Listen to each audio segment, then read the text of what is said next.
तुम्हारा धर्म लोगों में आपस में किस तरह से नफ़रत फैलाता है।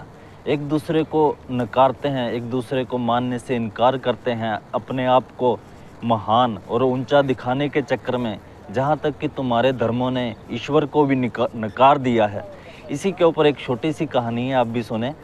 कहानी में बताता है कि एक गाड़ी होती है और एक गांव होता है जिसमें कभी भी उन्होंने गाड़ी नहीं देखी होती है, लेकिन उनको फैसला किया जाता है कि उनको गाड़ी दिखाई जाए, गाड़ी कैसी होती है। लेकिन वो दिखाने वाला फैसला लेता है गाड़ी को एक अंधेरे कमरे में दिखाया जाएगा और वहाँ के लोग जो हैं उसको खाली स्पर्श करके पता लगा पाएंगे, देख पाएंगे स्पर्श करके कि गाड़ी कैसी है। उन्होंने कभी भी गाड़ी के बारे में सुना नहीं होता, देखा नहीं होता है, कभी उसको स्पर्श नहीं किया होता है।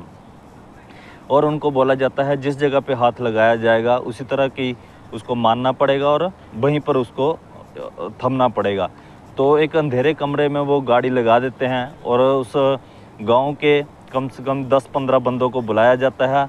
और जैसे ही वो अंदर घुसते हैं, गाड़ी को टच करते हैं, किसी के हाथ में टायर लगता है, किसी के हाथ में बोनट लगता है, किसी के हाथ में दरवाजे का हैंडल लगता है, किसी के हाथ में आगे की ग्रिल लगती है, किसी के हाथ में गाड़ी का टेल लगता है, किसी के हाथ में गाड़ी का लाइट लगता है। तो वे उसी तरह की धारणा बना लेते हैं। हर कोई बोलता है गाड़ी है गोल है, एक टायर की तरह है, गोल है। कोई बोलता है गाड़ी जो है जाली की तरह है, जिसके हाथ में ग्रिल लगी उसने जाली की तरह बता दिया। कोई बोलता है गाड़ी गोल लाइट की तरह है।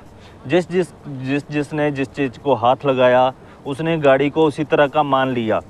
और बाद में जब उस कमरे से बाहर निकले तो उनको पूछा गया गाड़ी कैसी है, तो उन्होंने अपने अपने ढंग से बताया। फिर बाद में जब सभी लोगों को बोला गया कि कोई एक राय दो, किसी एक राय पर आप टिक जाओ, तो कोई भी उस चीज़ को मानने के लिए राज़ी नहीं था कि गाड़ी इस तरह है। हर किसी का अपना अपना बयान था। बाद में उनको गाड़ी वो रोशनी में दिखाई गई तो सारे चुप्पी साध गए, लेकिन किसी ने भी ये कोशिश नहीं करी कि किसी एक चीज़ को मान लिया जाए कि गाड़ी कैसी है। तो उसी तरह से हम भी ईश्वर को नकार रहे हैं और धर्मों के चक्कर में, अपने अपने धर्म को महान बनाने के चक्कर में हम ईश्वर को नकार रहे हैं। और इसी तरह से जो जितने भी हमारे धर्म देश को, दुनिया को, लोगों को बांटने का काम कर रहे हैं, किसी में भी इंसानियत और इंसानों को जोड़ने का काम नहीं है।